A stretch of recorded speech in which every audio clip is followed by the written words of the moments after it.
नमस्कार। ऑनलाइन कक्षाओं में आप सभी भैया बहनों का स्वागत है। आज हम कक्षा 9 विषय विज्ञान वार गुरुवार दिनांक 17/6/2021 कक्षा 9 का विज्ञान विषय का पहला पाठ है, क्या हमारे आसपास के पदार्थ शुद्ध हैं। पाठ कौन सा है? पहला पाठ है कि क्या हमारे आसपास के पदार्थ शुद्ध हैं। तो देखिए, सबसे पहले हमको किस प्रकार पता चलता है कि जो हम बाजार से वस्तुएं खरीदते हैं वो शुद्ध है। घी है, दूध है, मक्खन है, मसाले, तो इनके ऊपर लिखा होता है, जिस डिब्बे के ऊपर ये पैक होते हैं, जिस पैकिंग होती है, इनके ऊपर लिखा होता है कि शुद्ध शब्द लिखा होता है। तो इसके आधार पर हम मान लेते हैं कि शुद्ध है। लेकिन एक साधारण व्यक्ति के लिए शुद्ध पदार्थ का अर्थ होता है कि उस पदार्थ में कोई मिलावट नहीं हो। एक साधारण व्यक्ति के लिए शुद्ध पदार्थ का मतलब ये होता है कि उसमें कोई किसी प्रकार की मिलावट नहीं हो। लेकिन जो वैज्ञानिकों के अनुसार सभी वस्तुएं विभिन्न पदार्थों के मिश्रण होती हैं, यानी हमारे वैज्ञानिक क्या मानते हैं कि जो भी वस्तुएं होती है वो विभिन्न प्रकार के पदार्थों का मिश्रण होती है, अतः शुद्ध नहीं है।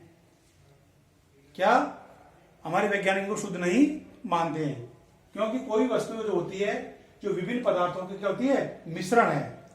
तो इसलिए वैज्ञानिक लोग क्या क्या कहते हैं कि शुद्ध नहीं मानते। जैसे दूध में जल, प्रोटीन और वसा का मिश्रण होता है। क्या है? दूध के अंदर प्रोटीन होती है, कुछ मात्रा में जल होता है और कुछ मात्रा में क्या होती है, वसा का मिश्रण होता है। अतः शुद्ध पदार्थ वह होता है जिसमें सभी कण समान रासायनिक प्रकृति के हो। वैज्ञानिक शुद्ध पदार्थ उसको मानते हैं कि उनमें जो कण होते हैं उनकी प्रकृति, सबकी प्रकृति क्या हो, सबकी रासायनिक प्रकृति क्या हो, समान हो। तो जिसमें सभी कण समान रासायनिक प्रकृति के हो, अर्थात शुद्ध पदार्थ में एक ही प्रकार के कणों से मिलकर बने होते हैं। तो सीधा सीधा मतलब यह है कि शुद्ध पदार्थ में एक ही प्रकार के कण पाए जाते हैं, यानी एक ही प्रकार के कणों से शुद्ध पदार्थ बने होते हैं। जब हम तो आगे देखते हैं कि जब हम हमारे चारों ओर देखते हैं कि सभी पदार्थ दो या दो से अधिक शुद्ध अवयवों के मिलने से बने हैं, यानी हम हमारे चारों ओर कोई पदार्थ देखते हैं तो उसमें दो या दो से अधिक शुद्ध अवयवों के मिश्रण से वो मिलकर बने होते हैं। जैसे समुद्र का जल है, हम कहते हैं समुद्र का जल लेकिन शुद्ध है, लेकिन समुद्र के जल के अंदर विभिन्न प्रकार के घटक होते हैं। ठीक है, उसमें कुछ लवण वगैरह मिले होते हैं, खनिज मिट्टी, हम मिट्टी को देखते हैं, भाई मिट्टी है, शुद्ध है, लेकिन मिट्टी के अंदर फास्फोरस भी होता है, कैल्शियम भी होता है और उसके क्लोराइड वगैरह भी होते हैं। तो इस प्रकार मिट्टी भी क्या है, विभिन्न प्रकार के यानी दो या दो से अधिक शुद्ध अवयवों से मिलकर बनी होती है। तो इसका मतलब यह हो गया कि शुद्ध पदार्थ किसे कहते हैं कि शुद्ध पदार्थ में केवल एक ही प्रकार, यानी जो उनके कण होते हैं, कणों की रासायनिक प्रकृति क्या होती है, समान होती है। तो यानी समान रासायनिक प्रकृति, मैंने पहले बताया था आपको कि शुद्ध पदार्थ एक ही प्रकार के कणों से मिलकर बने होते हैं और जिनकी रासायनिक प्रकृति क्या होती है, समान होती है, उन्हें हम क्या कहते हैं, शुद्ध पदार्थ कहते हैं। अब देखिए मिश्रण क्या है।